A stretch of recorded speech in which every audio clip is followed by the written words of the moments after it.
السلام علیکم ورحمۃ اللہ وبرکاتہ۔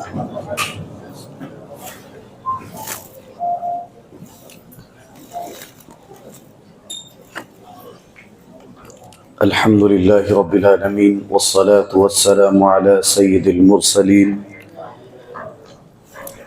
وعلى آلہ واصحابہ اجمعین، اما بعد۔ اعوذ باللہ من الشیطان الرجیم، بسم اللہ الرحمن الرحیم۔ اقترب للناس حسابهم وهم في غفلة معرضون ما يأتيهم من ذكر من ربهم محدث إلا استمعوه وهم يلعبون۔ 17ویں پارے کی تفسیر کا خلاصہ پیش کیا جا رہا ہے۔ جہاں سے پارہ شروع ہوتا ہے وہیں سے ایک سورہ بھی شروع ہوتا ہے، سورۃ الانبیاء۔ اللہ تعالیٰ نے اس پارے کی شروعات میں جو چیز بتائی وہ یہ ہے کہ حساب کا وقت بہت قریب ہے۔ وَهُمْ فِي غَفْلَةٍ مُعْرِضُونَ، لیکن لوگ جو ہیں غفلت میں پڑے ہوئے ہیں۔ لوگوں کو ذرا بھی احساس نہیں ہے کہ حساب کا وقت قریب ہے، اور وہ غافل بن کر گھوم رہے ہیں۔ مغفل کہا جاتا ہے غافل کو، جس کو کوئی پرواہ نہیں ہے کہ کیا ہو رہا ہے کیا نہیں ہو رہا ہے، اس سے کوئی لین دین کوئی تعلق نہیں ہے، جو ہوگا سو ہوگا، دیکھا جائے گا۔ اللہ تعالیٰ نے وہی چیز بیان فرمایا، اقترب للناس حسابهم وهم في غفلة معرضون، لوگوں کے حساب کتاب کا وقت قریب ہے، پھر بھی وہ جو ہے غافل بنے پھر رہے ہیں۔ آگے اللہ تعالیٰ بیان فرماتا ہے، ما يأتيهم من ذکر من ربهم محدث الا استمعوه وهم يلعبون، ان کے پاس جب ان کے رب کی طرف سے نئی نئی باتیں آتی ہیں، نئی نئی نصیحتیں آتی ہیں، تو پھر وہ کھیل کود میں اس کو لے لیتے ہیں، یعنی ہنسی مذاق کے طور پر اس کو اڑا دیتے ہیں، اس کو سیریس نہیں لیتے۔ اللہ کی بات جب ان کے سامنے پیش کی جاتی ہے اور ان کے سامنے بیان کیا جاتا ہے تو پھر وہ اس کو سیریس نہیں لیتے ہیں، بلکہ اس کو ایسے ہی ہنسی مذاق میں کھیل کود میں لے لیتے ہیں۔ اللہ تعالیٰ نے اس کا تذکرہ کیا، بیان فرمایا، لاہیۃ قلوبہم، ان کے جو دل ہیں وہ بالکل مردہ ہو چکے ہیں، ان کے جو دل ہیں وہ بالکل گمراہ ہو چکے ہیں۔ اللہ تعالیٰ نے یہ بات انسانوں کو یاد دلائی کہ اے میرے بندو، ہم جو کلام تمہارے سامنے پیش کر دیں، ہم جو بات تمہارے سامنے رکھ دیں، پھر اس بات کو تم سیریس لے لیا کرو، اس کو ہلکے میں نہ لیا کرو۔ اللہ تعالیٰ نے بیان فرمایا کہ جن لوگوں نے ہماری آیات کو جھٹلا دیا اور ہماری باتوں کو جھٹلا دیا، اٹھاؤ ذرا تاریخ کی کتابوں کو اٹھاؤ اور قرآن کریم کے اندر ان کے واقعات کو ذرا ٹٹولو اور دیکھو کہ ہم نے ان کے ساتھ کیا کیا۔ آگے ذکر آئے گا کہ اللہ تعالیٰ نے ان کے ساتھ کیا کیا۔ قرآن کریم کے اندر کتنے انبیاء کا تذکرہ کیا گیا، کتنی قوموں کا تذکرہ کیا گیا، یہ بتا دیا گیا کہ دیکھو انہوں نے ہماری بات، ہماری کلام اور ہماری جو باتیں تھی، ہم جو وحی نازل کرتے تھے اس کے اوپر جو ہے یہ لوگ کھیل کود کیا کرتے تھے، ہنسی مذاق کیا کرتے تھے، تو ہم نے ان کے ساتھ کیا کیا؟ اللہ تعالیٰ نے انہیں نیست و نابود کر دیا۔ سورہ مریم کے آخر میں اللہ تعالیٰ نے اسی چیز کا تذکرہ کیا کہ ہم نے جو قومیں ہلاک کی، ہم نے جو اقوام تباہ کیے، ذرا جاؤ دیکھو ان کی بستیوں میں نظر دوڑاؤ، کیا تمہیں ان کے ذرا سا انچ بھی ملے گا، ذرا سا تمہیں ان کا ذرہ بھی ملے گا؟ جو چیز ہم نے ہلاک کر دی، پھر اس کا نام و نشان ختم کر دیا، اسے نیست و نابود کر دیا ہر جگہ سے۔ اللہ تعالیٰ نے وہی چیز بیان فرمایا، لاہیۃ قلوبہم، ان کے جو دل ہیں وہ بالکل مردہ ہو چکے ہیں، یعنی ہم جو کلام پیش کرتے ہیں وہ کلام یہ ایک کان سے سنتے ہیں، دوسرے کان سے نکال دیتے ہیں، دل کی کانوں سے نہیں سنتے۔ تو اللہ تعالیٰ نے حکم دیا کہ دل کے کانوں سے سنا جائے۔ جی ایک چیز ہوتی ہے کہ بندہ کان سے سنتا ہے اس کو نکال کے پھینک دیتا ہے، اور کبھی کبھار کیا ہوتا ہے کوئی اللہ کی بات، کوئی اللہ کا کلام سننے کے بعد آدمی کا دل لرز جاتا ہے، آدمی کی آنکھوں میں آنسو آ جاتے ہیں، تو یہ ہوتا ہے دل کے کانوں سے سننا۔ ایک ہوا کان سے سن لیا، تو کان میں جو سن لیا تو دوسری طرف بھی چھید ہے، وہاں سے نکل جائے گا، تو کان سے نہ سنا جائے بلکہ دل کے کانوں سے سنا جائے۔ اس لیے کہ اللہ تعالیٰ نے دل کا تذکرہ کیا کہ یہ لوگ جو ہے دل کے کانوں سے نہیں سنتے تھے۔ اس کے بعد میں اللہ تعالیٰ نے بیان فرمایا هل هذا بشر مثلکم، یہ کافر و مشرکین کہتے تھے ارے یہ تو ہماری طرح بشر ہیں، ہماری طرح انسان ہیں، ان سے کیا ہم دعوت و تبلیغ سنیں اور ان سے کیا کلام الہی کو سنیں، یہ تو ہماری طرح انسان ہیں۔ یہ کافر و مشرکین کا اعتراض تھا۔ اچھا ایک چیز سوچیں، اگر کوئی آدمی مثال کے طور پر زید جنگل میں پھنس گیا، وہ پانی نہیں ہے، غلہ نہیں ہے، اناج نہیں ہے، کوئی چیز کھانے کو نہیں ہے، وہ نکلنا چاہتا ہے وہاں سے لیکن وہ نکل نہیں پا رہا ہے، اس کو سمجھ نہیں آ رہا ہے کہ میں کیا کروں۔ اب ایک آتا ہے امر آ گیا وہاں پر، زید میں تمہیں راستہ دکھایا، تو کیا دکھائے گا، تو تو میری طرح انسان ہے، بولے گا؟ نہیں بولے گا۔ وہ پریشان ہو کے ایک جگہ بیٹھ گیا۔ اب اس کو اگر کوئی دوسرا آدمی ملتا ہے وہاں سے نکلنے کے لیے، وہاں سے نجات پانے کے لیے، اور وہ آدمی کہتا ہے کہ بھئی آؤ میں تمہیں راستہ دکھاتا ہوں، سیدھا راستہ ستیہ مارگ میں تمہیں دکھاتا ہوں، یہ زید نہیں کہے گا کہ تو کیا دکھائے گا مجھے، تو کیا دکھائے گا، تو میری طرح انسان ہے۔ یہ گویا معلوم یہ ہوا کہ اگر کوئی بندہ نبی کو یہ کہے کہ وہ ہماری طرح انسان تھے، کوئی اگر غیر مسلم اور غیر مذہب کوئی ملحد اگر یہ کہے کہ وہ تو ہماری طرح پیغمبر، ہماری طرح انسان تھے، تو ہم ان کی بات نہیں مانیں گے، تو پتہ یہ چلا کہ ان کی بات بالکل غلط ہے۔ قرآن نے کہا هل هذا الا بشر مثلکم افتأتون السحر وانتم تبصرون۔ کفار و مشرکین اور ایک الزام کیا لگاتے تھے؟ سحر کا الزام لگاتے تھے، جادو۔ اللہ کے نبی صلی اللہ علیہ وسلم جب کلام پیش کرتے تو یہ کفار و مشرکین کہتے تھے یہ تو جادو ہے، یہ جادوگری ہے، اور جادو کو پیش کیا جا رہا ہے۔ اللہ تعالیٰ نے کہا یہ جادو نہیں ہے، جادوگری نہیں ہے، اس لیے کہ جادو سے کیا ہوتا ہے، میاں بیوی کے درمیان فرق ڈالا جاتا ہے، جادو سے کسی کا خسارہ کیا جاتا ہے، کسی کو نقصان میں ڈالا جاتا ہے۔ قرآن کہتا ہے کہ یہ جو کلام ہے یہ جادو نہیں ہے، اس لیے کہ اس سے کسی کو خسارے میں ڈالنا مقصود نہیں ہے، بلکہ اس کلام کے ذریعے سے تو اصلاح چاہیے، اور اصلاح ہم چاہتے ہیں، اس کلام کے ذریعے سے ہم تمہارے درمیان محبت اور اصلاح کو پیدا کرنا چاہتے ہیں۔ سو لہٰذا اگر کوئی اس کلام کو کہے کہ یہ جادو ہے تو گویا وہ اپنی بات پر جو ہے جھوٹا ہے، اس لیے کہ جادو کا کام ہوتا ہے بگاڑ پیدا کرنا، فساد پیدا کرنا، اور اللہ کہتا ہے کہ یہ کلام اور یہ قرآن تو کلام مبین ہے، اس کے ذریعے سے فساد پیدا نہیں ہوتا، اس کے ذریعے سے اصلاح کا کام ہوتا ہے۔ تو پہلا اعتراض جو ہے وہ یہ کہ یہ کلام جادو ہے۔ دوسرا کہتے تھے خواب، اللہ نے اس کا تذکرہ کیا، بل قالوا اضغاث احلام، یہ کہتے ہیں یہ اضغاث احلام ہے۔ کیا مطلب؟ یہ ایک خواب دیکھ لیا، دوسرا خواب دیکھ لیا، تیسرا خواب دیکھ لیا، سب کو جوڑ کر ایک بات بیان کر دی۔ یہ خوابوں کے ذریعے سے محمد کیا کرتا ہے، یہ اپنے کلام کو پیش کرتا ہے، تو یہ خواب پریشان ہے، اس کو ہم نہیں مانیں گے۔ دوسرا اعتراض۔ تیسرا اعتراض کرتے تھے کہ یہ شاعری ہے، شعر و شاعری ہے۔ ایک بات یاد رہے کہ شعر و شاعری ہر انسان کی فطرت میں، ہر انسان کی فطرت میں ہو سکتا ہے کوئی شعر و شاعری کی بھڑاس نکالے شعر و شاعری کرتے ہوئے، کوئی نہ نکالے، لیکن شعر و شاعری سے کسی کو نفرت نہیں ہے۔ کوئی اگر شعر پیش کر دے اچھا لگے، ہاں دل کو لگ جاتی، اچھی بات تھی، اچھا شعر تھا۔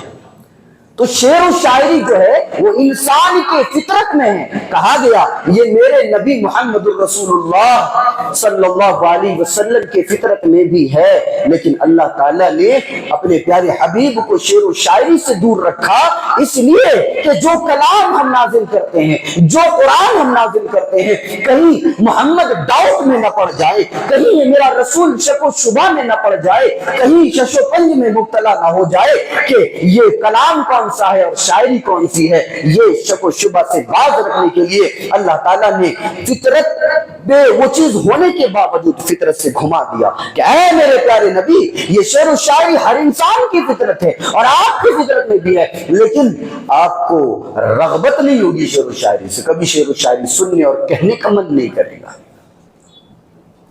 تو خرق عادت، خلاف فطرت اور خلاف معمول جو کام ہو جائے وہ معجزہ ہے۔ تو یہ نبی کا ایک معجزہ ہے کہ اللہ تعالیٰ نے نبی علیہ السلام کو فطری طور پر شعر و شاعری کا دلچسپی تو دیا تھا، لیکن وہ دلچسپی تھی نہیں، اس لیے کہ دلچسپی قرآن کی طرف ہونا تھا، دلچسپی قرآن کریم کی طرف مائل ہونی تھی، اسی لیے اللہ تعالیٰ نے وہ دلچسپی جو ہے ختم کر دی۔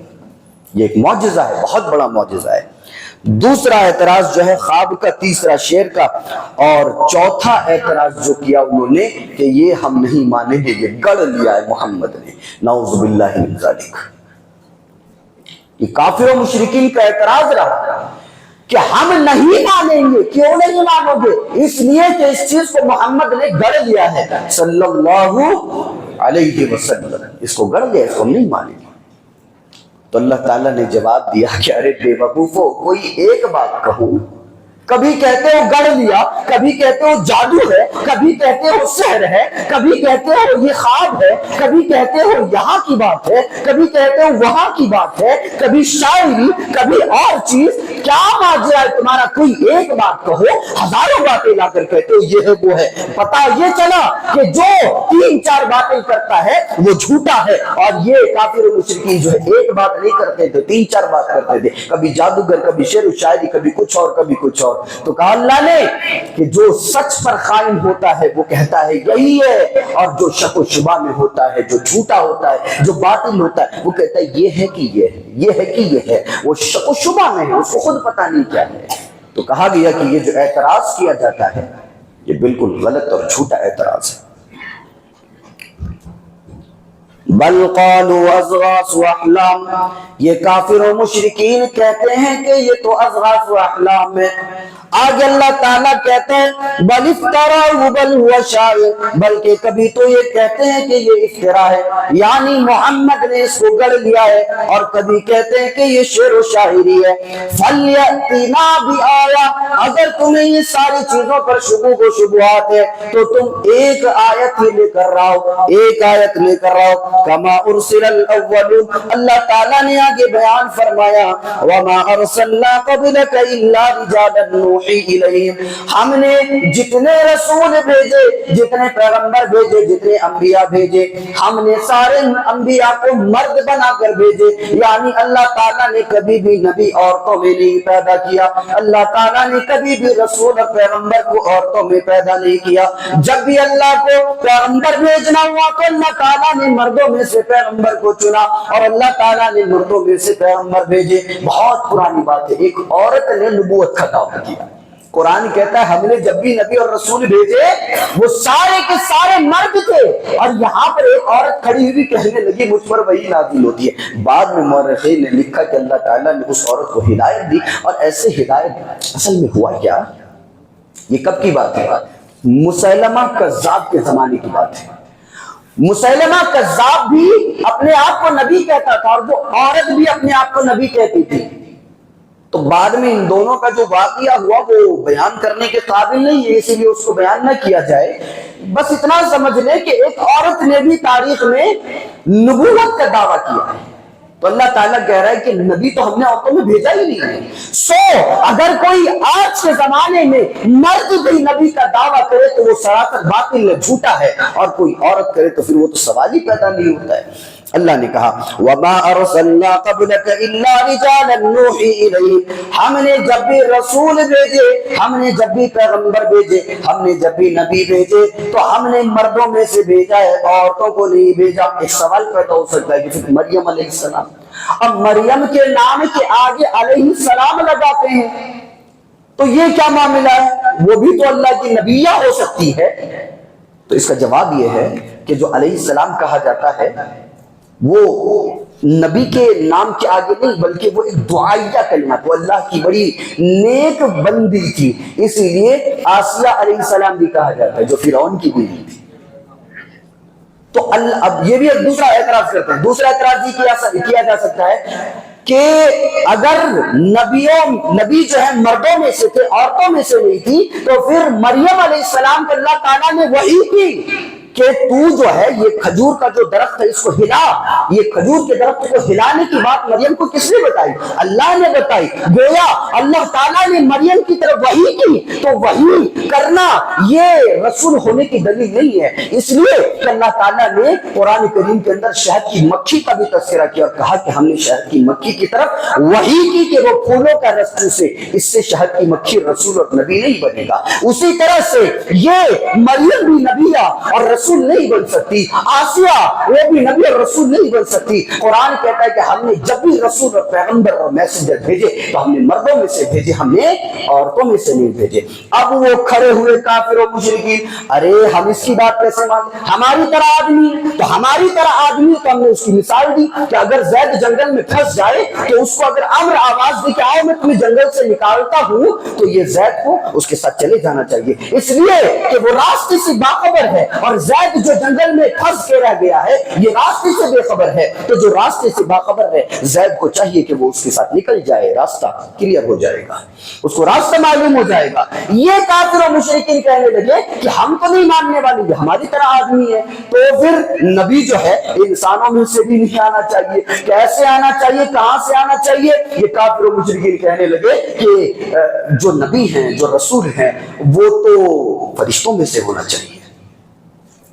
وہ رسول اور وہ پیغمبر، وہ نبی فرشتوں میں سے ہونا چاہیے. اللہ تعالیٰ نے اس کا تذکرہ کیا، وَمَا أَرْسَلْنَا قَبْلَكَ إِلَّا رِجَالًا نُوحِي إِلَيْهِمْ. ہم نے جتنے بھی نبی بھیجے، جتنے بھی رسول بھیجے، سارے کے سارے مرد بھیجے. ہم نے عورتوں میں کوئی نبی نہیں بھیجا، کوئی رسول نہیں بھیجا. آج اللہ تعالیٰ نے بیان فرمایا فَاسْأَلُوا أَهْلَ الذِّكْرِ إِن كُنتُمْ لَا تَعْلَمُونَ. ایک تو بات یہ معلوم ہوئی کہ اللہ تعالیٰ نے جب بھی نبیوں کو بھیجا تو پھر مردوں میں سے بھیجا، اور اللہ تعالیٰ نے رسولوں کو بھیجا تو بھی مردوں میں سے بھیجا. یعنی اللہ تعالیٰ یہ کہہ رہا ہے کہ ہم نے جو رسول بنایا، جو پیغمبر بنایا، وہ انسانوں کو بنایا، انسانوں کے لیے. انسانوں میں سے ہی ہم نے پیغمبر کو چنا اور نبی کو چنا. آج اللہ تعالیٰ کہتا ہے فَاسْأَلُوا أَهْلَ الذِّكْرِ إِن كُنتُمْ لَا تَعْلَمُونَ. اگر تمہیں باتوں میں شک ہے اور تم یہ سوچتے ہو کہ رسول اور نبی انسانوں میں سے نہیں ہو سکتے، تو جاؤ تمہارے آس پاس یہودی ہیں، نصارہ ہیں، ان سے پوچھ لو کہ ہم نے اس سے پہلے بھی جتنے نبی اور رسول کو مبعوث کیا تو سارے انبیاء اور سارے رسول جو تھے وہ انسانوں میں سے تھے. تو اللہ تعالیٰ نے یہ کہا کہ تم انسان ہو تو تمہارے لیے بہتری اسی میں ہے کہ ہم تمہارے لیے جو ہے انسانوں میں سے رسول بھیجے. کہنے لگے نہیں، فرشتوں میں سے چاہیے. ہم انسان رسول نہیں مانیں گے، انسان کو نبی نہیں مانیں گے، پیغمبر نہیں مانیں گے، نہیں مانیں گے، فرشتے چاہیے. ان کو پتہ ہی نہیں فرشتے ہوتے کیسے ہیں. کیسے ہوتا ہے؟ ایک بڑا پرندہ ہے، وہ جب اڑتا ہے تو 15-20 کے جی کے جانوروں کو اپنے پنجے میں جکڑ دیتا ہے، اور پھر وہ اس کو جکڑنے کے بعد وہ آسمان میں اس کو لے کے اڑ جاتا ہے. کون سا پرندہ ہے؟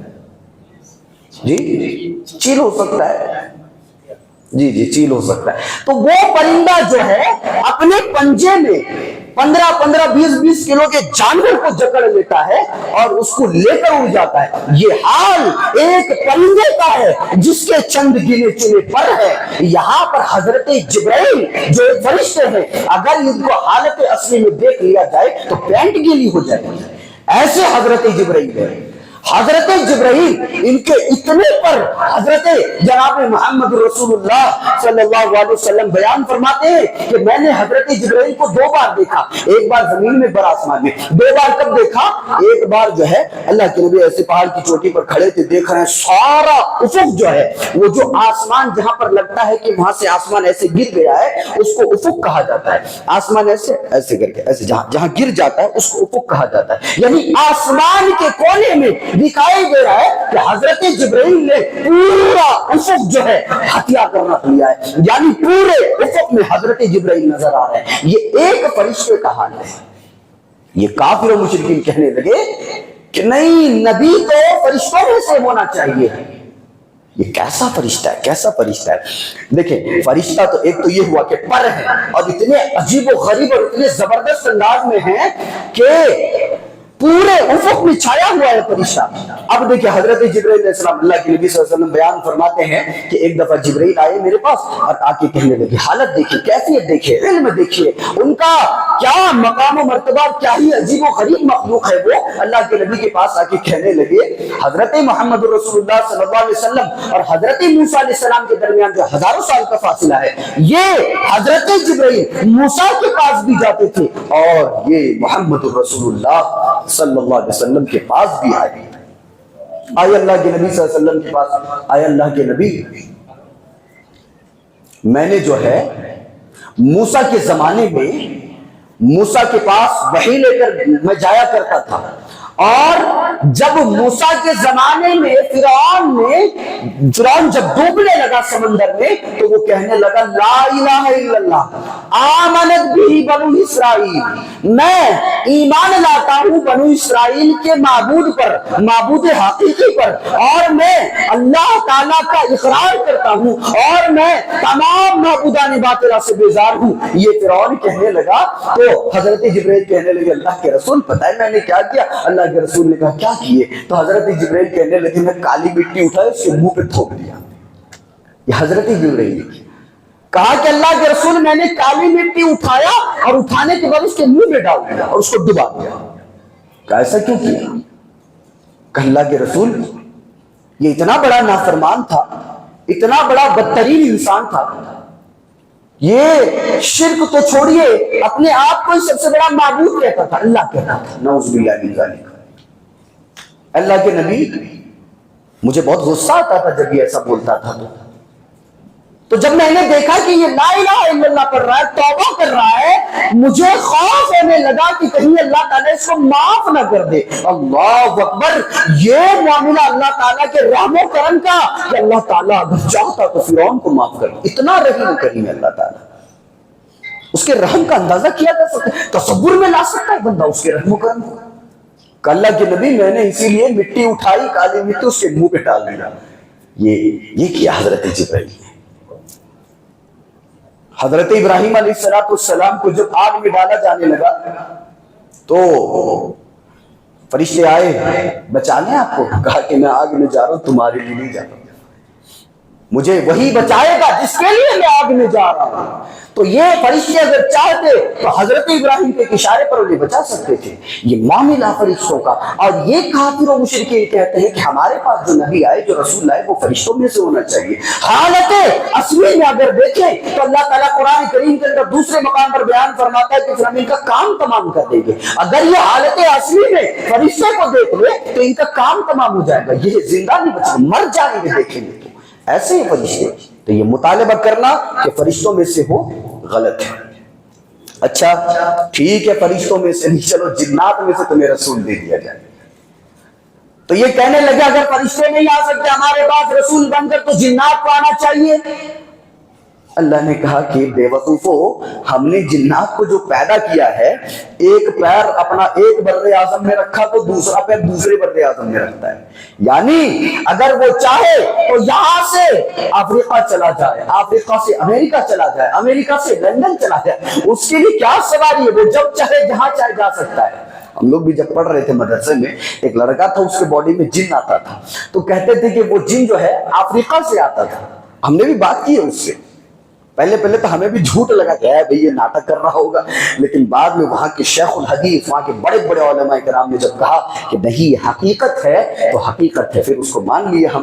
تو یہ ہے کہ وہ پل بھر میں کہیں بھی کبھی بھی جا سکتا ہے، اگر کہیں خشکی ہے تو وہ کیا کر سکتا ہے، اس خشکی سے وضو بنانے کے لیے وہ کہیں بھی جا سکتا ہے، ایک بر اعظم سے دوسرے بر اعظم، ایک سمندر سے دوسرے سمندر تم جا سکتے ہو۔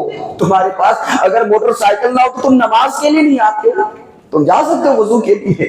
نہیں جا سکتے۔ تو تو یہ کہنا کہ جنات میں سے رسول ہو یہ بھی غلط ہے. تو اگر فرشتوں میں سے رسول ہو تو تم تو مر ہی جاؤ گے, کلام کیا سنو گے فرشتے سے, تم مر جاؤ گے اس کو دیکھ کر. اور جنات میں سے اگر رسول ہو تو تمہیں فقہ کی باتیں کون بتائے گا؟ وہ جن تو اپنا کام کر رہا ہے, کبھی یہاں وضو کر رہا ہے, کبھی وہاں وضو کر رہا ہے, کبھی یہاں نماز پڑھ رہا ہے, کبھی لندن میں نماز پڑھ رہا ہے, تم کیا کرو گے؟ تمہاری تو حالت خراب ہو جائے گی. تو یہ کہنا کہ ہمارے پاس فرشتوں میں سے رسول اللہ, یہ کہنا بھی باطل ہے. اور کوئی یہ کہے کہ ہمارے پاس جنات میں سے رسول آنا چاہیے, یہ بھی غلط ہے. تو یہ دونوں چیزوں کا جواب دیا گیا کہ تم کیا جانتے ہو, تم کچھ نہیں جانتے. آگے اللہ تعالیٰ نے بیان فرمایا لا تركضوا وارجعوا الى ما اترفتم فيه ومساكنكم لعلكم تسألون. اللہ تعالیٰ نے اپنے بندوں کو یاد دلایا کہ میرے بندو لوٹ آؤ, دیکھو ذرا اپنی گردنوں کو پیچھے موڑ کر دیکھو ان مکانوں کی طرف, ان بستیوں کی طرف جہاں پر ہم نے اپنا عذاب نازل کیا تھا. ذرا ان بستیوں میں جاؤ اور اپنے نگاہوں کو کھول کھول کر دیکھو, وہاں تمہیں کیا کوئی مکان نظر آ رہا ہے؟ کیا وہاں پر کوئی تمہیں بوسیدہ ہڈی نظر آ رہی ہے؟ اللہ تعالیٰ نے یہ بیان فرمایا کہ وہاں پر تمہیں کوئی بوسیدہ ہڈی بھی نظر نہیں آئے گی, وہاں پر تمہیں کوئی مکان تک نظر نہیں آئے گا. اس لیے کہ جب ہم نے قوموں کو تباہ کیا, جب ہم نے بڑے بڑے اقوام کو تباہ کیا, ان پر عذاب نازل کی, تو پھر ہم نے کبھی ان کی بستیوں کو الٹ کر ڈال دیا, کبھی ہم نے ان پر آگ کی بارش نازل کی, کبھی ہم نے ان کے اوپر ٹڈیوں کا عذاب نازل کیا, کبھی خون کا عذاب نازل کیا. ایسے ہم نے تباہ کیا کہ پھر کبھی ہم نے سیلاب کو بھیج دیا, کبھی زمین سے پانی نکال کر اور کبھی آسمان سے پانی نازل کر کے جاؤ ذرا دیکھو ان بستیوں پر جہاں پر ہمارے عذاب کا نزول ہوا ہے, ذرا دیکھو تو صحیح کہ وہاں پر تمہیں کیا کوئی انچ نظر آتا ہے, کوئی تمہیں وہاں پر بوسیدہ ہڈی نظر آتی ہے؟ اللہ تعالیٰ بیان فرماتا ہے وَمَسَاكِنِكُمْ, تمہیں وہاں پر کوئی گھر بھی نظر نہیں آئے گا. لَعَلَّكُمْ تُسْأَلُونَ, جو تمہیں بتا دیا جائے, جو تمہیں یہ ساری چیزیں بتائی جا رہی ہیں, اس پر تم ایمان لے آؤ اور اس پر تم زیادہ سوال نہ کیا کرو, اس پر تم زیادہ باز پرس نہ کیا کرو. تو اللہ تعالیٰ نے ان اقوام کا تذکرہ کیا جن کو اللہ تعالیٰ نے پل بھر میں ذرہ برابر ذرے لمحے میں اللہ تعالیٰ نے انہیں ختم کر دیا, ہلاک کر دیا, تباہ و برباد کر دیا, نیست و نابود کر دیا.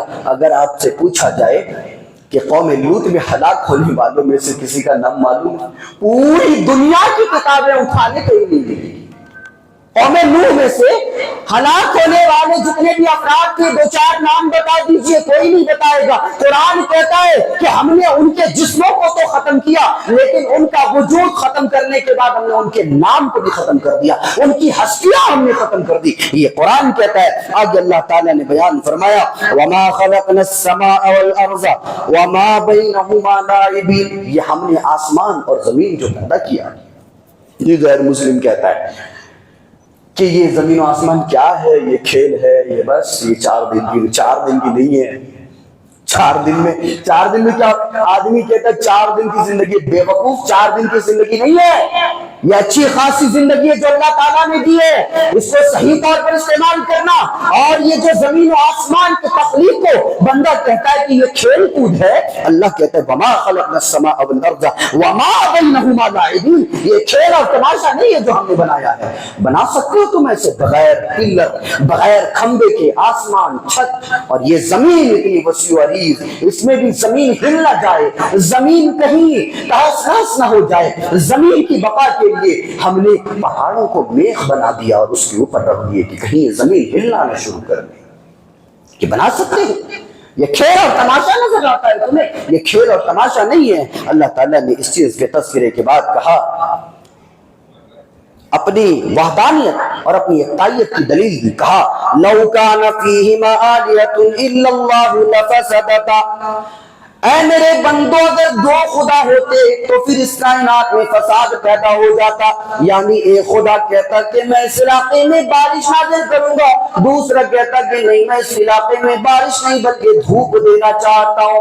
ایک خدا کہتا کہ میں اس علاقے میں بارش نازل کرنا چاہتا ہوں, دوسرا بھی اگر اس علاقے میں بارش نازل کر دیتا تو پھر کائنات کا نظام درہم ہو جاتا. ایک طرف تو ایک خدا جو ہے وہ بارش نازل کر رہا ہے, دوسری طرف اگر وہی دوسرا خدا بارش نازل کرنا شروع کر دے تو دونوں خداؤں کی طرف سے جو بارش نازل ہو رہی ہے پھر اتنا پانی ہو جاتا، اتنا بارش کا نزول ہو جاتا کہ پوری بستی ڈوب جاتی، پورا علاقہ ڈوب جاتا۔ اللہ تعالیٰ نے قرآن کریم کے اندر بڑی چیز بتلائی کہ لو کان فیہما آلہۃ الا اللہ لفسدتا، اگر اس کائنات میں دو خدا ہوتے تو پھر یہ کائنات جو ہے فساد میں مبتلا ہو جاتی، فساد اس کائنات میں پیدا ہو جاتا اور دونوں خدا بھی کبھی کبھار لڑ لیا کرتے، جھگڑ لیا کرتے۔ اللہ تعالیٰ نے بیان فرمایا فسبحان اللہ رب العرش عما یصفون، پاک ہے وہ اللہ تعالیٰ جو عرش پر مستوی ہے۔ اے میرے بندو میں پاک ہوں اور میں دو خداؤں سے پاک ہوں، میں اکیلا ہوں، میں اکیلا اللہ مالک القدوس ہوں۔ اے میرے بندو میرے علاوہ تم دو خدا نہ بنایا کرو، میں اکیلا ہوں۔ اللہ تعالیٰ نے یہ بیان فرما دیا کہ اگر دو خدا ہوتے تو فساد پیدا ہوتا، یہاں پر دو نہیں بلکہ کروڑوں خدا بنا کر رکھ لیے، لاکھوں خدا بنا کر رکھ لیے، 50 خدا بنا کر رکھ لیے، اور کہتا ہے کہ یہ ہمارے فلاں کام کے ہیں۔ وہ کافرین مکہ، مشرکین مکہ جیسے کرتے تھے نا، یہ بارش دینے والا، یہ اولاد دینے والا، یہ کرنے والا، وہ کرنے، آج بھی ایسے لوگ موجود ہیں کہتے ہیں یہ کرنے والا، وہ فلاں اولاد دینے والا فلاں۔ مسلمانوں میں ہے، غیروں میں ہے، مسلمانوں میں ہے، ہر جگہ یہ معاملہ آج پھیلا ہوا ہے۔ اللہ قرآن میں کہتا ہے کہ دو معبود نہیں بنانا تو نہیں بنانا، اس لیے کہ دو معبود ہوتے تو کائنات کا نظام درہم برہم ہو جاتا۔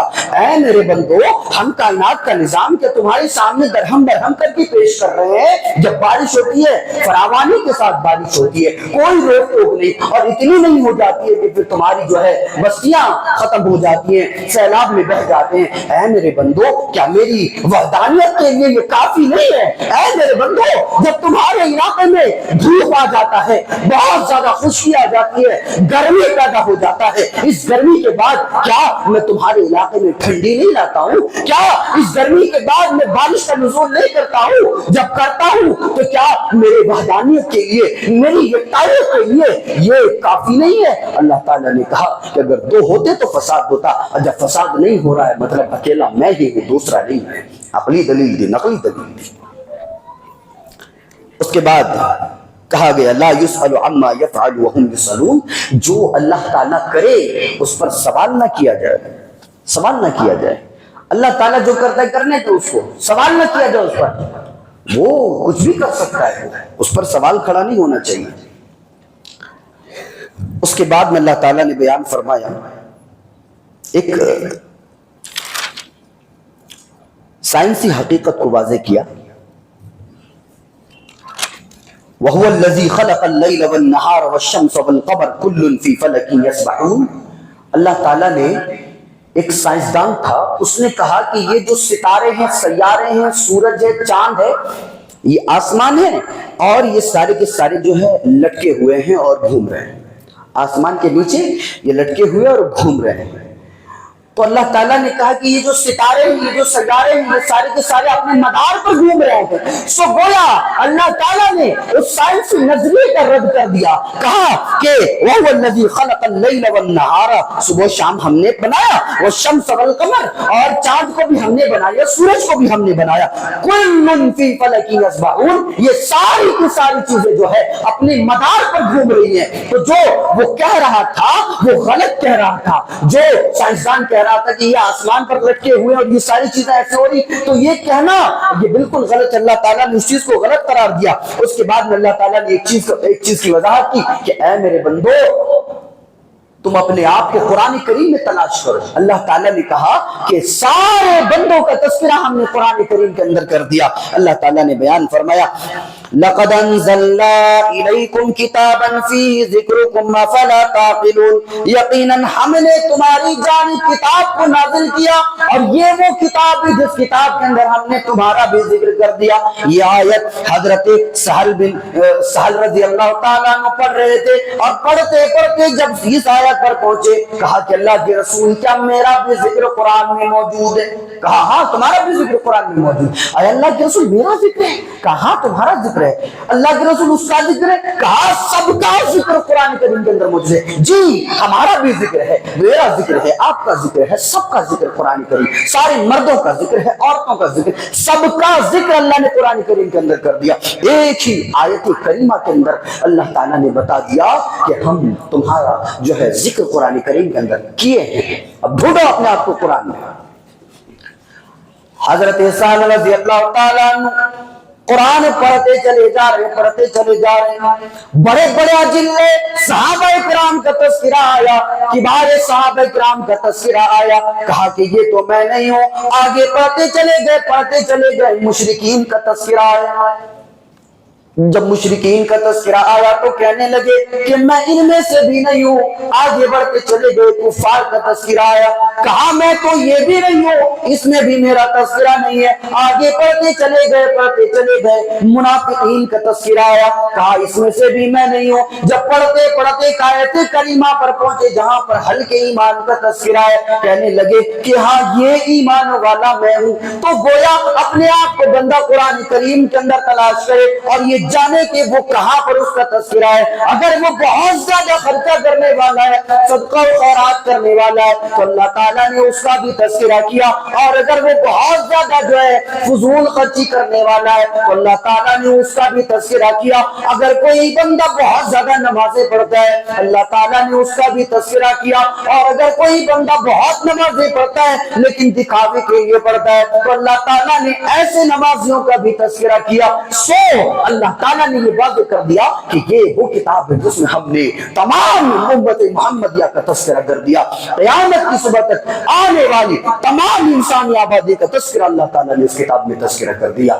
آج معمولی 50,000، 1 لاکھ، 2 لاکھ، 5 لاکھ مان لیجئے، 5 لاکھ کی کوئی لائبریری ہوگی، 5 لاکھ کتابیں ہوں گی اس میں، اگر وہ وہاں پر جائیں گے دیکھیں گے اتنی موٹی ڈائری، ایک نہیں 3 4 5 5 6 ڈائریاں موجود ہیں، اور اس میں ساری کتابوں کے نام موجود ہیں، کون سی کتاب کہاں پر ہے یہ موجود ہوتا ہے۔ اللہ تعالیٰ نے اتنی پتلی کتاب میں، اتنی ضخیم کتاب میں اللہ تعالیٰ نے یہ بیان کر دیا کہ ہم نے تم سب کا سب اس کتاب کے اندر جو ہے ذکر کر دیا۔ کیا کتاب ہے یہ؟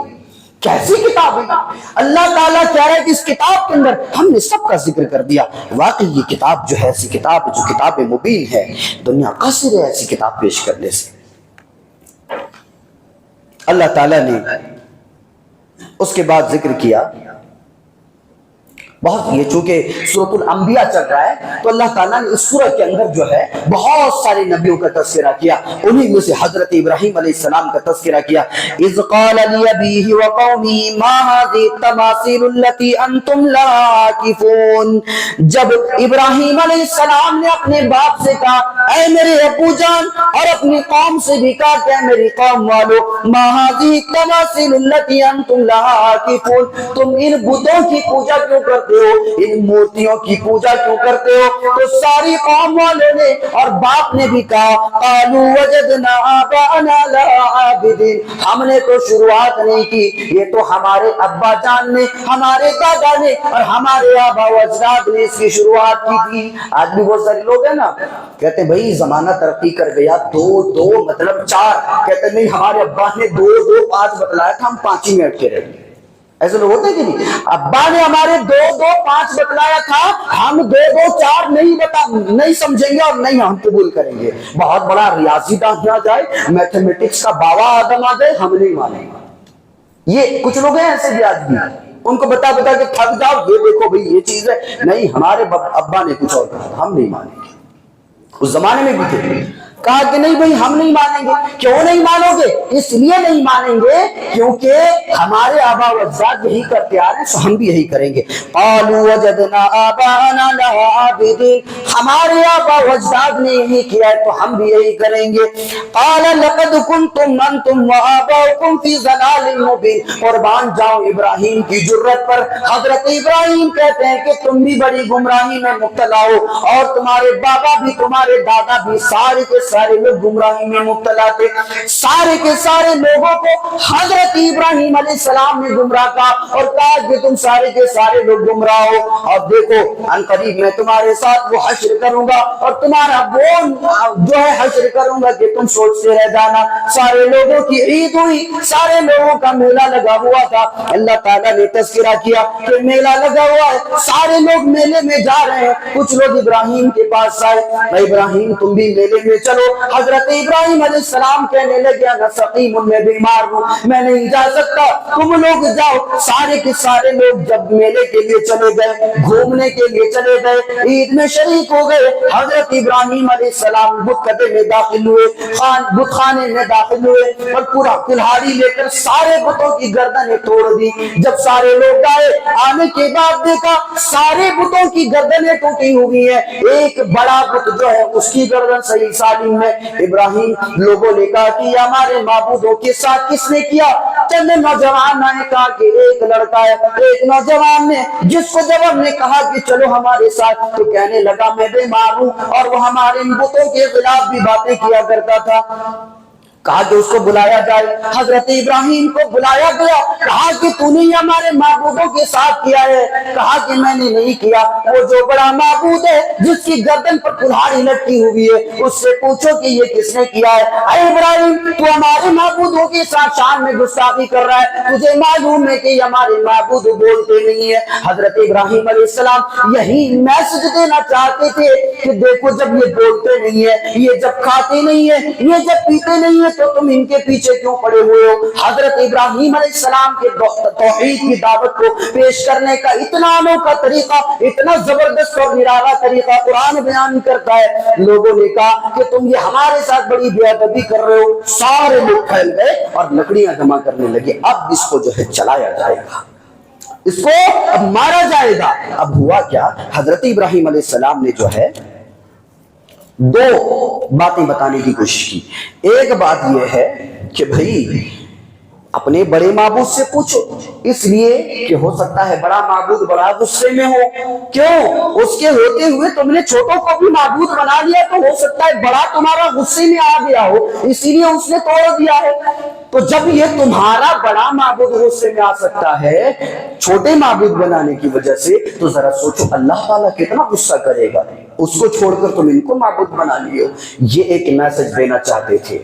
اور دوسرا میسج جو ہے وہ یہ ہے کہ اے میری قوم والو، جب یہ بولتے نہیں ہیں، یہ کھاتے نہیں ہیں، یہ پیتے نہیں ہیں، یہ سنتے نہیں ہیں، تو پھر تم ان کی عبادت کیوں کر رہے ہو؟ اب لوگوں نے کیا کہا، قال بل قالہ کبیرہم ھذا فاسألوہم ان کانوا ینطقون، جاؤ بڑے سے پوچھ لو، ہو سکتا ہے اس نے کیا ہو۔ آگے دیکھیے آگے کس چیز کا تذکرہ کیا گیا، لکڑیوں کو جمع کیا جائے۔ سارے لوگ جو ہے لکڑیوں کو جمع کر لیں، لکڑیوں کے بڑے بڑے گٹھے۔ مورخین نے لکھا ہے بڑی عجیب و غریب بات، مورخین کیا لکھتے ہیں کہ اگر کوئی بیمار ہو جاتا تھا، کسی کا بچہ بیمار ہو گیا، کسی کا نوجوان بیٹا بیمار ہو گیا، تو بڑھیا جو ہے نذر مانا کرتی تھی، بڑھیا منت مانا کرتی تھی کہ اگر میرا بچہ ٹھیک ہو جائے، شفا یاب ہو جائے، تو میں 1 من یا 1 ٹن یا 10 کلو یا 50 کلو جو ہے لکڑیاں دوں گی ابراہیم کو جلانے کے لیے۔ یہ حال ہو گیا تھا وہاں پر۔ بیٹھیے ایک جگہ، بعد میں کر لیجیے گا۔ تو حضرت ابراہیم علیہ السلام کو جلانے کے لیے جو ہے یہ معاملہ کیا جا رہا ہے، کیا کہ اگر میرا بچہ ٹھیک ہو جائے تو میں 1 من 1 ٹن 50 کلو 100 کلو جو ہے لکڑیاں دوں گی، کس کو؟ ابراہیم کو جلانے کے لیے۔ اتنی لکڑیاں جمع کی گئی، بہت ساری لکڑیاں جمع کی گئی۔ اب کیا کیا گیا، لکڑیوں پر آگ لگائی گئی، اور لکڑیوں پر آگ لگانے کے بعد اس کا جو شعلہ ہے، اس کی جو تپش ہے، اس کی جو حرارت ہے، وہ اتنی زیادہ ہے کہ لوگ قریب لے جا کر ابراہیم کو آگ میں ڈالنے کی جرت نہیں کرتے۔ اس کی حرارت، اس کی گرمی اتنی زیادہ دور تک پہنچ رہی تھی۔ اتنا بڑا آگ، اتنی بڑی آگ لگائی گئی، اتنا بڑا گڑھا کھودا گیا، اور اس گڑھے میں حضرت ابراہیم کو ڈالنے والے ہیں۔ تو کیا ہوا، ایک کوئی آلہ بنایا انہوں نے، کوئی مشین بنائی، اور بنانے کے بعد ابراہیم کو اس میں ڈالا، جیسے گلیل ہوتا ہے پتھر ڈال کے کھینچ کے ڈالتا ہے، ویسے کر کے حضرت ابراہیم کو اس میں پھنسایا اور ڈال دیا۔ گڑھے میں ڈال دیا۔ اب اللہ تعالیٰ قرآن کریم کے اندر بیان فرماتا ہے، دیکھیں اس واقعے کو قرآن الفاظ میں سنیے، قالوا حرقوه وانصروا آلهتكم ان كنتم فاعلين، کہا کہ جاؤ اور لکڑیوں کو جمع کرو، آگ لگاؤ اور اپنے معبودوں کی مدد کرو۔ یہ پہلی قوم ہے جو اپنے معبودوں کی مدد کرنے پر لگی ہوئی۔ دیکھیں معبودوں کی مدد کر رہی ہے یہ قوم، کہا کہ آگ لگاؤ، ابراہیم کو جلاؤ اور اپنے معبودوں کی مدد کرو۔ ارے معبودوں کی بھی مدد کی جاتی ہے، وہ تو بڑے پاورفل ہوتے ہیں، پھر ان کی مدد کیوں؟ تو پتہ یہ چلا کہ اگر آدمی شرک میں مبتلا ہو جائے تو اس کے بھیجے میں بھیجا نہیں بلکہ گوبر رہتا ہے، اس کو کچھ سمجھ میں نہیں آتا ہے۔ یہاں پر وہی چیز بتایا گیا کہ یہ اتنی بڑی گمراہ قوم تھی کہ ان کو پتہ ہی نہیں معبود کا مقام کیا ہوتا ہے، معبود حقیقی کیا چیز ہے، شرک میں مبتلا ہیں، دماغ نہیں ہے۔ آگے تذکرہ کیا گیا، ڈال دیا گیا ابراہیم کو آگ میں، قلنا یا نار کونی بردا وسلاما علی ابراہیم۔ حضرت ابراہیم کو جب ڈالنے لگے فرشتے آئے، اے ابراہیم کیا ہم آپ کو بچا لے؟ کہا کہ نہیں نہیں، تمہیں کوئی ضرورت نہیں ہے مجھے بچانے کی، میں آگ میں تمہارے لیے نہیں جا رہا ہوں بلکہ اللہ کے لیے جا رہا ہوں، اور میں جس کے لیے جا رہا ہوں وہی اللہ تعالیٰ مجھے بچائے گا۔ یہ توحید کا تصور تو دیکھیے حضرت ابراہیم کے ذہن میں کیسا ہے، تمہیں کوئی ضرورت نہیں ہے بچانے کی، اللہ تعالیٰ مجھے بچائے گا۔ حضرت ابراہیم علیہ السلام کو ہاتھ باندھ کر اور پیروں کو رسی سے باندھ کر ڈالا گیا، اس میں دونوں چیزیں باندھ دی گئی۔ دونوں چیزیں باندھ دینے کے بعد جب گڑھے میں ڈالا گیا، مورخین نے لکھا ہے، مفسرین نے لکھا ہے کہ جب حضرت ابراہیم آگ میں گرے، اللہ تعالیٰ نے آگ سے کہہ دیا یا نار کونی بردا وسلاما علی ابراہیم، اے آگ تو میرے بندے ابراہیم کے لیے سلامت والی ٹھنڈی بن جا، اتنی ٹھنڈی نہ بن جا کہ میرے ابراہیم کو تیری ٹھنڈک کی وجہ سے تکلیف ہونے لگے، اور اتنی گرمی بھی نہیں کہ میرے ابراہیم کو تیری حرارت سے تیری تپش سے گرمی ہو۔ یا نار کونی بردا وسلاما علی ابراہیم، میرے ابراہیم کے لیے تو سلامت والی ٹھنڈی بن جا، ایسی ٹھنڈی بن جا کہ پھر میرے ابراہیم کو آگ میں بھی آرام ملے۔ یہ اللہ تعالیٰ نے آگ سے کہا۔ مورخین نے لکھا ہے کہ حضرت ابراہیم کے ہاتھوں میں رسی بندھی ہوئی تھی، پیروں میں رسی بندھا ہوا تھا، آگ نے صرف رسی کو جلایا، ابراہیم کو نہ جلایا۔ کیا معاملہ ہے، اللہ تعالیٰ کس کس چیز پر قادر ہے تصور نہیں کیا جا سکتا۔ اللہ تعالیٰ نے اس رسی کو تو جلا ڈالا لیکن ابراہیم کے ایک بال کو بھی وہ آگ نہ جلا پائی۔ یہ اللہ تعالیٰ کا جو ہے قدرت ہے، اس کی قدرت، اس کی منشا اور اس کا پاور ہے کہ اللہ تعالیٰ جب چاہے جس کو چاہے جس سے چاہے جیسے چاہے خاک اسر کر دے۔ اللہ تعالیٰ نے اس واقعے کو یاد کیجئے جہاں پر ابراہیم علیہ السلام نے اپنے بیٹے کو لے گیا اور لے جانے کے بعد اس کی گردن میں چھری چلائی۔ چھری کا کام ہوتا ہے کاٹنا، لیکن اللہ تعالیٰ نے چھری سے حکم دیا کہ تو کاٹنا نہیں، تو چلنا نہیں میرے اسماعیل کے گردن پر۔ تو وہ چھری کی جرت کے پھر حکم ربانی کے سامنے وہ چل جائے، وہ چھری خاموش ہو گئی۔ مورخین نے لکھا ہے، مفسرین نے لکھا ہے کہ وہ چھری حضرت اسماعیل کے گردن میں جو رواں رواں ہوتا ہے، جو تھوڑا بال ٹائپ کا ہوتا ہے، جو بال سے بھی نرم ہوتا ہے کہ جس کو پکڑ کے اگر اکھاڑا جائے تو آدمی کو درد نہ ہو، اس کو بھی یہ چھری کاٹ نہ سکی۔ یہ اللہ تعالیٰ کا معاملہ ہے۔ اللہ تعالیٰ جب چاہے جس کو چاہے جیسے چاہے تباہ کر دے اور جس کو جب چاہے جیسے چاہے بچا لے۔ اللہ تعالیٰ نے وہی چیز بیان کیا کہ ہم نے پھر جو ہے بچا لیا حضرت ابراہیم علیہ السلام کو۔ اس کے بعد میں اللہ تعالیٰ نے تذکرہ کیا وَمَا أَرْسَلْنَاكَ إِلَّا رَحْمَةً لِلْعَالَمِينَ، اے میرے پیارے حبیب، جہاں پر اس سورۃ الانبیاء کے اندر اللہ تعالیٰ نے دیگر نبیوں کا تذکرہ کیا، وہیں پر اللہ تعالیٰ نے آخر میں اپنے پیارے حبیب کا بھی تذکرہ کیا کہ اے میرے پیارے حبیب، ہم نے آپ کو ساری کائنات کے لیے رحمت بنا کر بھیجا ہے۔ رحمت کا لفظ لایا اور عالمین کا لفظ لایا کہ اے میرے پیارے حبیب، ہم نے آپ کو مکہ کے لیے یا مدینہ کے لیے رحمت نہیں بنایا، عربیوں کے لیے رحمت نہیں بنایا، بلکہ ساری کائنات کائنات کے لیے ہم نے رحمت بنایا.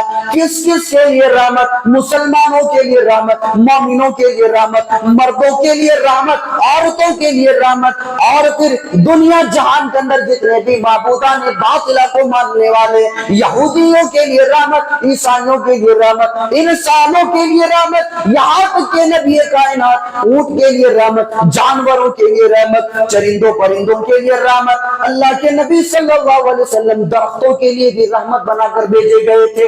اللہ تعالیٰ نے اسی چیز کا تذکرہ کیا کہ اے میرے پیارے حبیب، ہم نے آپ کو ساری کائنات کے لیے رحمت بنا کر بھیجا ہے. کیسی رحمت؟ نبی کائنات جا رہے ہیں، جاتے جاتے یہودی آیا، نبی کائنات کے گردن میں چادر ڈال دی اور ڈالنے کے بعد کہا بیٹھ جاؤ. اللہ کے نبی کو بیچ راستے میں اس یہودی نے بٹھا دیا. بٹھا دینے کے بعد جو ہے پوچھتا ہے کہ اے محمد صلی اللہ علیہ وسلم، اے محمد، آپ نے جو مجھ سے قرضہ لیا تھا، جو مجھ سے پیسہ لیا تھا، وہ مجھے پیسہ دے دیجئے. وہ میرا نبی ایسا نبی کہ وہ قرضے بھی لے لیا کرتا تھا، چاہتا تو بڑے بڑے تاج قائم کر سکتا تھا، محلات قائم کر سکتا تھا، بڑی دولت کی ریل پیل قائم کر سکتا تھا، لیکن یہ وہ نبی کہ جس کو ادھار مانگنے کی بھی نوبت آ جایا کرتی تھی. یہ وہ نبی ادھار مانگ کر بھی کبھی اپنی زندگی گزار لیا کرتے تھے. کہا کیا محمد، آپ نے جو مجھ سے قرضہ لیا ہے، جو پیسہ لیا ہے، وہ پیسہ مجھے دے دیجئے. اللہ کے نبی جناب محمد رسول اللہ صلی اللہ علیہ وسلم کہتے ہیں اے میرے بھائی،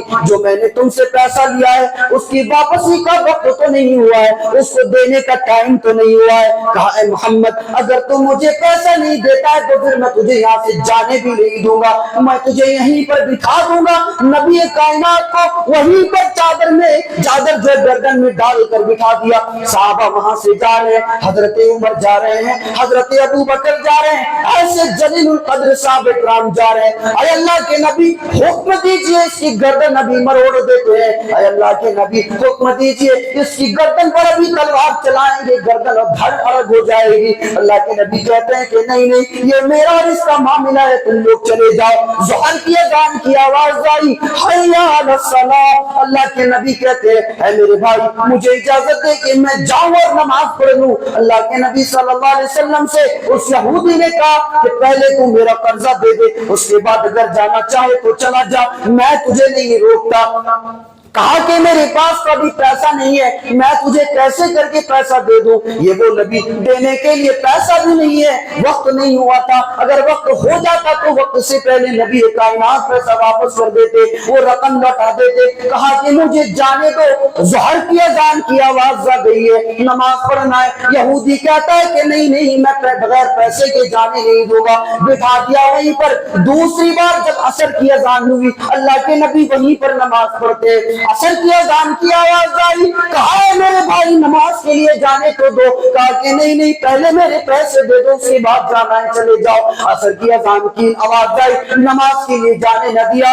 اللہ کے نبی نے عصر کی نماز بھی وہیں پر پڑھ لی. مغرب کی اذان کی آواز آئی، اللہ کے نبی کہتے ہیں اے میرے بھائی اب تو جانے کے لیے دے دو، سورج غروب ہوا چاہتا ہے. کہنے لگا کہ نہیں، پہلے میرے پیسہ دے دو، اس کے بعد اگر تمہیں جانا ہے تو چلے جاؤ، میں تمہیں نہیں روکتا. مغرب کی نماز بھی اللہ کے نبی نے وہیں پر پڑھی. عشاء کی اذان کی آواز آئی، مدنی کائنات عشاء کی نماز بھی وہیں پر پڑھتے ہیں. ظہر بھی وہیں، عصر بھی وہیں، مغرب بھی وہیں اور عشاء بھی وہیں. کہنے لگے اللہ کے نبی اے میرے بھائی کل تک میں تجھے جمع کر کے دے دوں گا، اب تو مجھے جانے دے، رات بھی ہو گئی ہے، بیوی بچے میری راہ تک رہے ہیں، میرا انتظار کر رہے ہیں. یہودی کہتا ہے اگر تو میرا پیسہ نہیں دیتا ہے تو پھر تجھے رات بھر یہیں پر رکنا پڑے گا. اللہ کے نبی کو اس نے رات بھر وہیں پر رکھا اور وہیں پر خود بھی رہا. صبح جب فجر کی اذان کی آواز آئی، دیکھا کہ فجر کی اذان کی آواز آ رہی ہے. یہودی مسکراتا ہے، کیا بات ہے، تو مسکرا کیوں رہا ہے؟ اے اللہ کے نبی، میں نے آپ کو جو دیکھا اور میں نے جو آپ کے اخلاق دیکھے، آپ کا جو کیریکٹر دیکھا، آپ کے جو سوبھاؤ دیکھے، اے اللہ کے نبی آپ کا معاملہ ایسا ہے کہ میں نے کل ہی رات اپنی کتاب اولڈ ٹیسٹمنٹ عہد نامہ قدیم میں نے کل ہی پڑھا تھا اور اس کتاب کے اندر میں نے یہ لکھا ہوا پایا تھا کہ آخری نبی جو اس کائنات میں آئے گا، آخری نبی جو اس دنیا میں آئے گا، اس کو پریشان کیا جائے، اس کو ورغلایا جائے، اس کو کتنا ہی تکلیف کیوں نہ دی جائے، اس کی پیشانی پر پسینہ نہیں آئے گا، اس کے شکن پر پھل نہیں آئے گا. اے اللہ کے نبی میں نے آپ کو بالکل اپنی کتاب جیسا پایا۔ اے میرے پیارے ساتھی، تو نے جب اپنی کتاب کی طرح مجھے پا لیا ہے تو میرے اوپر اسلام قبول کر لے۔ اے میرے پیارے ساتھی، اپنی کتاب کے بارے میں ذرا بتا، تیری کتاب میں میرا ذکر کیسا ہے اور تو نے مجھے کیسا پایا ہے؟ وہ یہودی کہتا ہے، اے اللہ کے نبی، میری کتاب میں جو اوصاف آپ کا تذکرہ ہے وہ تو بہت ہی کم ہے، آپ کے اوصاف تو اس سے بھی زیادہ ہیں، آپ اس سے بھی زیادہ اخلاق کے مالک ہیں، اس سے بھی زیادہ اچھے سوبھاور کیریکٹر کے مالک ہیں۔ اے اللہ کے نبی، میں اسلام قبول کرتا ہوں۔ اور وہیں پر جو وہ یہودی اسلام قبول کر لیتا ہے۔ اس واقعے سے دو چیزیں معلوم ہوئی، ایک تو نبی کا اخلاق دیکھیے اور دوسری چیز دیکھیے کہ اللہ کے نبی نے اس کے ساتھ کتنا رحم و کرم کا معاملہ کیا۔ اللہ تعالیٰ نے وہی چیز بیان فرمایا، وَمَا أَرْسَلْنَاكَ إِلَّا رَحْمَةً لِلْعَالَمِينَ، اے میرے پیارے حبیب، ہم نے آپ کو ساری کائنات کے لیے رحمت بنا کر بھیجا ہے، پوری دنیا کے لیے اللہ تعالیٰ نے رحمت بنا دیا۔ یہ معاملہ، ایسی شخصیت، ایسا انسان ملے گا کہیں تاریخ میں؟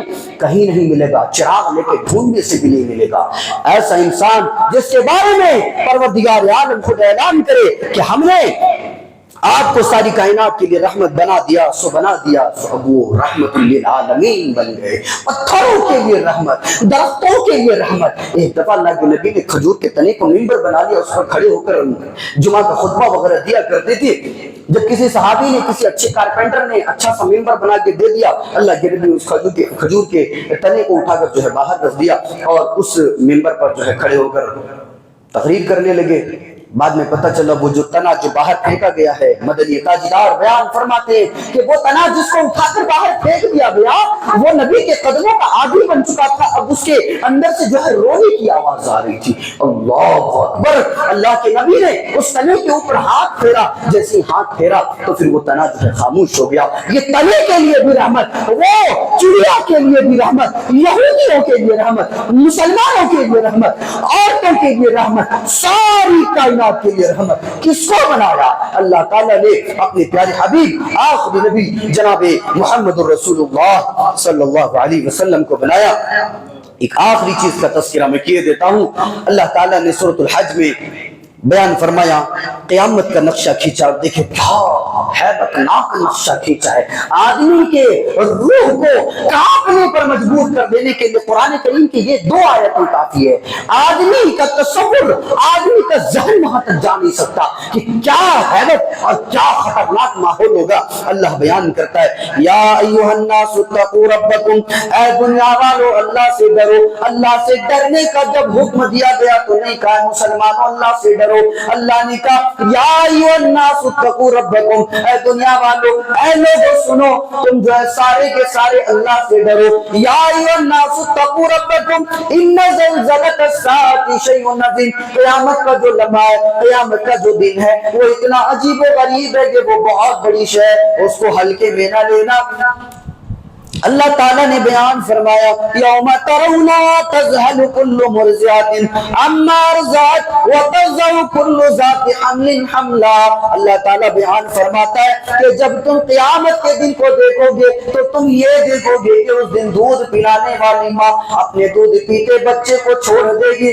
آج ان ماؤں کو دیکھ لیجئے اپنے بچوں سے کتنی محبت کرتی ہے۔ یہ محبت بیان کرنے کی چیز نہیں ہے، ذرا سوچیں مائیں اپنی اولاد سے کتنا محبت کرتی ہے۔ اللہ بیان فرماتا ہے کہ بچہ جب بڑا ہو جاتا ہے، نوجوان ہو جاتا ہے، اس کو کسی کے سپورٹ کی ضرورت نہیں ہوتی ہے، کسی کی مدد کی ضرورت نہیں ہوتی ہے، لیکن پھر بھی ماں اس کی جو ہے کیئر کرتی ہے اور اس کا خیال رکھتی ہے۔ قرآن کہتا ہے وہاں تو چھوٹے چھوٹے بچے، دودھ پلانے والے بچوں کو اب ان کی مائیں چھوڑ دیں گی۔ یوم ترونها تذہل کل مرضعۃ عما ارضعت، بچے جو چھوٹے چھوٹے رہیں گے دودھ پینے والے، ماں جو ان چھوٹے بچوں کو چھوڑ دے گی۔ وَتَضَعُ كُلُّ ذَاتِ حَمْلٍ حَمْلًا، ڈر اور خوف کا یہ ماحول ہوگا کہ پھر حاملہ عورتیں، جن عورتوں کے پیٹ میں بچہ ہوگا ان عورتوں کے پیٹ سے بچہ ساقط ہو جائے گا، بچہ گر جائے گا۔ یہ حالت قیامت کے دن کا ہوگا کہ دودھ پلانے والی مائیں اپنے بچوں کو ہٹا ہٹا کر پھینک رہی ہے، چھوڑ رہی ہے، ان کی پرواہ نہیں کر رہے۔ دوسری طرف ڈر اور خوف کا یہ ماحول ہے کہ جو حاملہ عورتیں، جو پریگننٹ عورتیں، اللہ تعالیٰ بیان فرماتا ہے کہ ان کے پیٹوں سے سے, ان کے بطون سے, ان کے پیٹ سے جو بچہ ساقط کر دیا جائے گا, بچہ ساقط ہو جائے گا, بچہ گر جائے گا, اتنا ڈر اور خوف کا ماحول ہوگا. اللہ تعالیٰ بیان فرماتا ہے وَتَرَى النَّاسَ سُكَارَى, بندہ دیکھے گا کہ لوگ مدہوش میں, ایسا لگے گا کہ لوگ جو ہے نشے میں چور ہے. قرآن بیان کرتا ہے وَمَا هُمْ بِسُكَارَى, لوگ جو ہے نشے میں چور نہ ہوں گے, لوگ مدہوش نہ ہوں گے. ایسا لگے گا لوگ شراب پی کر رہے ہیں, لیکن قرآن بیان کرتا ہے وَمَا هُمْ بِسُكَارَى, لوگ نہ تو نشے میں ہوں گے نہ ہی شراب پی کر رائے ہوئے ہوں گے. اللہ بیان فرماتا ہے وَلَٰكِنَّ عَذَابَ اللَّهِ شَدِيدٌ, لیکن اے میرے بندو اللہ کا عذاب اتنا زیادہ سخت ہوگا, اتنا زیادہ سخت ہوگا کہ بندے کی حالت ایسی ہو جائے گی. ایک تو عورتوں کا حال یہ ہے کہ عورتیں اپنے دودھ پینے والے بچوں کو چھوڑ رہے ہیں, نہیں معلوم بھاگ رہے ہیں, نفسی نفسی کیا حالت. حضرت ابراہیم علیہ السلام بھاگے. حضرت ابراہیم جیسا جلیل القدر نبی جب پوچھا جائے گا تیری قوم نے تجھے کیا کہا, حضرت ابراہیم علیہ السلام جیسا پیغمبر جلیل القدر اولو العزم پیغمبر, بڑے بڑے 5 پیغمبروں میں جن کا نام آتا ہے, کہے کہ اللہ نہیں معلوم میری قوم نے کیا کہا. یہ حال حضرت ابراہیم کا ہوگا. انبیاء اور رسولوں کا حال یہ ہوگا. ہم اپنے گریبان میں جھانک کر دیکھیں ہماری کیا حالت ہوگی. ہم آج دن بھر کتنے گناہ کرتے ہیں, کتنی خباثتیں ہمارے دماغ میں چلتی ہے. مسجد جانا ہے, فتنہ کرنا ہے, فساد کرنا ہے, ساری چیزیں ہمارے دماغ میں چلتی ہیں, اور جو ہے ہم کیا کرتے ہیں اس کے بعد میں یہ ساری چیزیں کرتے ہیں. اللہ تعالیٰ نے بیان فرمایا کہ قیامت کے دن جو ہے یہ حالات تمہارے سامنے آئیں گے, سو ڈرو اس دن سے, ہمارے سامنے کھڑے ہونے سے ڈرو. اللہ تعالیٰ نے وَإِذْ بَوَّأْنَا لِإِبْرَاهِيمَ مَكَانَ الْبَيْتِ, اللہ تعالیٰ نے خانہ کعبہ کو تعمیر کرنے کا حکم دیا, اور حضرت ابراہیم علیہ السلام نے جب خانہ کعبہ کو تعمیر کیا تو آگے اللہ تعالیٰ بیان فرماتا ہے کہ اے میرے بندے, اے ابراہیم تو نے خانہ کعبہ تعمیر کر لی, اللہ تشرک بی شیئا, اس بات کا خیال رکھنا کہ اس میں شرک نہ کرنا. جس چیز سے اللہ تعالیٰ نے حضرت ابراہیم کو منع کیا, پھر بعد میں اپنے آپ کو جو ہے ابراہیم کا ماننے والا کہنے والوں نے اس میں 360 بتیں داخل کر دے, اس میں عبادت کرنا شروع کر دیا. اللہ تعالیٰ نے کہا وَطَهِّرْ بَيْتِيَ لِلطَّائِفِينَ وَالْقَائِمِينَ وَالرُّكَّعِ السُّجُودِ, رکوع سجدہ کرنے والے, طواف کرنے والے اور کھڑے ہونے والوں کے لیے اس گھر کو ہمیشہ صاف رکھنا. معلوم یہ ہوا کہ جہاں اللہ کی عبادت ہوتی ہے اس گھر کو صاف رکھا جائے, اس گھر کو پاک رکھا جائے. آج الحمدللہ ہماری مساجد بہت صاف رہتی ہے, بہت پاک رہتی ہے, گندگی بالکل بھی نہیں. لیکن آپ ہندوستان کے دوسرے مساجد میں جائیے, اور پاک کا یہ مطلب نہیں کہ کچرے سے پاک کر دیا گیا, شرک سے پاک کر دیا گیا. کتنی مسجدیں ایسی دیکھی ہم نے جہاں مسجد کے اندر قبر موجود ہے, اور مسجد کے اندر جو ہے شرک کیا جا رہا ہے. یہ اللہ تعالیٰ بیان کرتا ہے کہ کچرے سے بھی پاک رکھنا, گندگی نہیں لانا وہاں پر. گندگی سے مراد یہ نہیں کہ ظاہری گندگی بلکہ باطنی گندگی. شرک کو بھی مسجد میں نہیں لانا, شرک جو ہے اس کو باہر پھینک کے آنا, شرک کو چھوڑ دینا ہمیشہ. مسجد جو ہے اللہ تعالیٰ کی عبادت کے لیے ہے.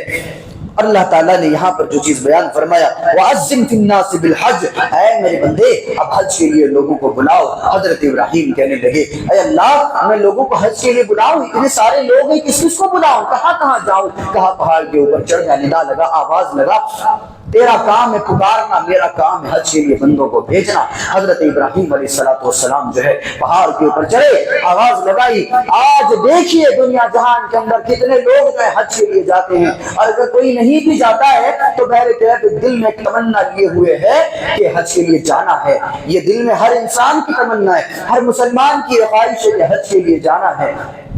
تو حضرت ابراہیم علیہ السلام کی اس آرزو کو اور اس دعا کو اللہ تعالیٰ نے قبول کیا, اور اس پکار کو اللہ تعالیٰ نے شرف قبولیت سے نوازا, اور دنیا جہان کے اندر جو ہے اس چیز کو پھیلا دیا کہ آج ہر مسلمان جو حج کے لیے جانے کے لیے تڑپتا ہے, ترستا ہے. جو جاتے ہیں, جو نہیں جا پاتے ہیں وہ جانے کا ارادہ رکھتے ہیں. دعا کریں پروردگار عالم سے الہ العالمین ہم تمام کو جو ہے حج کرنے کی توفیق عطا فرمائے, ہمارے والدین کو حج کرنے کی توفیق عطا فرمائے. آمین. وآخر دعوانا ان الحمد للہ رب العالمین, والسلام علیکم ورحمۃ اللہ وبرکاتہ.